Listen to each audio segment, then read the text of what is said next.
আচ্ছা তোমার আমার আর কিছু দেওয়ান লাগবো না, যা দিছো তার থেকে 3 গুণ কথা শোনাইছো। আমার আমার বাপের বাড়িতে রেখে আসো, আমি আর কোনোদিন এই বাড়িতে আসতে চাই না। পোলা পাইন হইছে এখন যত সব রং দেখাইবো। যখন সময় ছিল বাপের বাড়ি যাওয়ানে তখন গিয়ে যাও না কেন? মানুষ অপেক্ষা করে দিন বদলাইবো, কিন্তু দিন ঠিকই বদলাইছে, মানুষ বদলায় নাই। আমার সব কাজের ত্রুটি সমস্যা নেই, আমার বাবার বাড়িতে রেখে আসো। প্রতিটা কথাই বুকের ভিতরে দাগ কেটে আসছে, যে কথাগুলো কোনোদিনও ভুলবো না।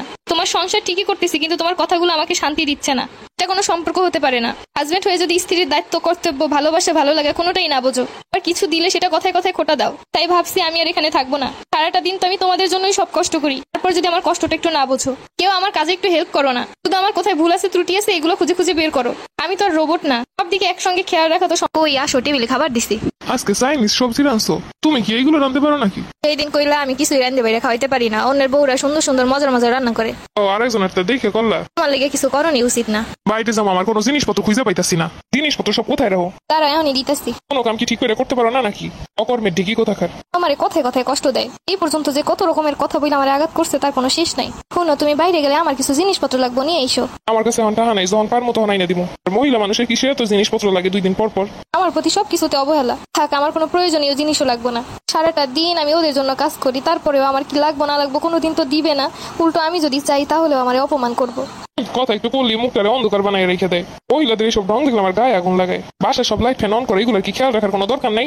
ও আমি তো জানি না, আমি এইদিকে কাম করতেছিলাম। কোনো দিকে তো খেয়াল রাখার লাগবো না। ইনকাম করতে যে কি কষ্ট তা তো আমি জানি। খালি পরে বইয়ে বইয়ে খাইতে। মাস শেষে বিল আসুক এক গাদা দিও, তুমি তোমার বাপের বাড়ি দিয়াই না। এখানে কি আমার কোনো দোষ আছে? সংসারে কোথায় কি হয় না হয় এটা যদি খেয়ালই না রাখতে পারো, কিসের সংসার করতে আসছো? কিছু কিছু কথা আছে যেগুলো বলার থেকে 2টা চর মারা ভালো। এইসব কথাগুলো শুনলে আসলে কষ্ট লাগে। আমি কি ইচ্ছা করে এগুলো করছি? আমি তো জানি না যে লাইট ফ্যান অন করা। আমার একটু নিয়ে বাইরে ঘুরতে যাইবেন? আমার বাইরে যাওয়ার মতো এখন সময় নেই। যেই দিন সময় পান নিয়ে যেন। সারাদিন অফিসের কাম কাজ করে সময় পাই না, উনি এসে বাইরে যাওয়ার লেগে। থাক, নেওয়ান লাগবো না। কথায় কথায় কষ্ট দেওয়া মানুষগুলোর কি একটু নিজেদের ভিতরে বিবেক কাজ করে না? তারা কি সত্যিই বোঝে না যে কিসে কষ্ট লাগে? এখন কি কাম করো? পোলা পাইলে এখন খাওয়ান খাওয়াইতে পারো নাই। পোলা পাইন গুলার কোথায় কি লাগে না লাগে কোনো খবরই নেই। আমি কি আর বসে আসছি? এদিকে কাজগুলো শেষ না করে আমি কেমনে যাবো? তুমিও তো বাসায় বসে আসো, ফিরে আসো। তুমি তো একটু বাচ্চাগুলোর খাওয়াইলে পারো। আমি অফিস করে এসে পোলা পান খাওয়ামো? ঘরে বইয়ে 2টা রান্না করো, পোলা পান খাওয়াইতে পারো না? আমি কি কোথাও বসে থাকি একটু? ঘরের কি এমন কাজে সারাদিন করম লাগে? না, আমি কিছুই করি না, সব এমনি এমনি হয়। তাই তো দেখতেই পাইতাছি। সারাদিন কাজ করি নাকি আমি কোনো কাজ করি না? এদের জন্য আবার সারাদিন রাত কষ্ট করে কাজ করি। আমার না শরীরে খুব খারাপ লাগতেছে, একটু ডাক্তারের কাছে নিয়ে যাবা? 2 দিন পর পর ডাক্তার? এত রোগ কোন জায়গা দিয়া হে তোমার? প্রতি মাসে 2000 টাকায় যে ওষুধ আর ডাক্তার। অসুস্থ কি আমি ইচ্ছা করে হই? একটু কিছু হইলে ডাক্তারের কাছে যাওয়ান লাগে, অসুস্থতা লাগে নাকি আর? আমার শরীরে সত্যিই খারাপ। ঠিক মতো না চলে তো অসুখ বিসুখ আইবই। আজকে আমার একটা রুলস আছে, টাইম মতো করম লাগে। তাও তো খালি শুয়ে বইয়া। আচ্ছা আমি তাহলে বাপের বাড়িতে যাই, ওইখান দিয়ে ডাক্তার দেখা মনে। মানুষকে বুঝাইতে যাও আমি ফকিরনি? আমি কি সেই কথা একবারও কইছি? আমি তো কইলাম আপনার ডাক্তার দেখাইতে। আপনি না দেখাইলে আমার আর কি করণের আছে? আমার তো চলন লাগবো। রেডি হয়ে নিয়ে যাইতেছি ডাক্তারের কাছে, কাজ না করার বাহানা। অসুস্থ হলে বললেও বলবো কাজ না করার বাহানা। মানুষ মারলেও তত কষ্ট লাগে না যতটা কষ্ট লাগে কথার আঘাতে। কষ্ট করে টাকাগুলো ইনকাম করে নিয়ে আসবো, আর 2 দিন পর পর এক একটা বাহানায় শেষ হইব। আচ্ছা তোমার আমার আর কিছু দেওয়ান লাগবো না, যা দিছো তার থেকে 3 গুণ কথা শোনাইছো।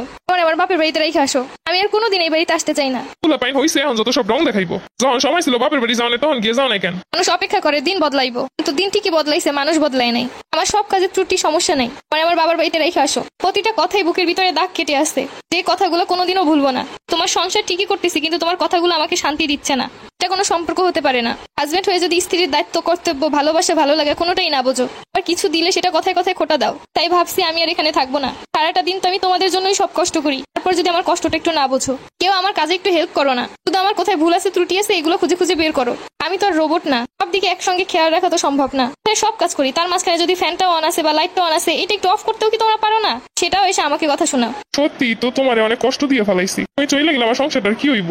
আর আমি তোমার প্রতি কথায় কথায় কত আঘাত দিছি। বউ তুমি আমার ক্ষমা করে দাও, আমি আজকে থেকে তোমার আর কোনো কথায় কষ্ট দিব না। আমার সাধ্য অনুযায়ী তোমার সবকিছু দেওয়ানোর চেষ্টা করবো। ফ্রি সময় তোমার কাজে হেল্প করবো। সত্যি তো কত কষ্টই না করো, বাচ্চাগুলোর স্কুলে দিয়ে আসো, নিয়ে আসো, ওদের খাওয়া দাওয়া গোসল সবকিছুই তো তুমি করো। তার সাথে সাথে সংসারে সব কাজ করো। ওটা আমি অফিস থেকে আইসে এইটা হয় না কেন, সেইটা হয় না কেন, এইটা অন কেন, এইটা অফ কেন,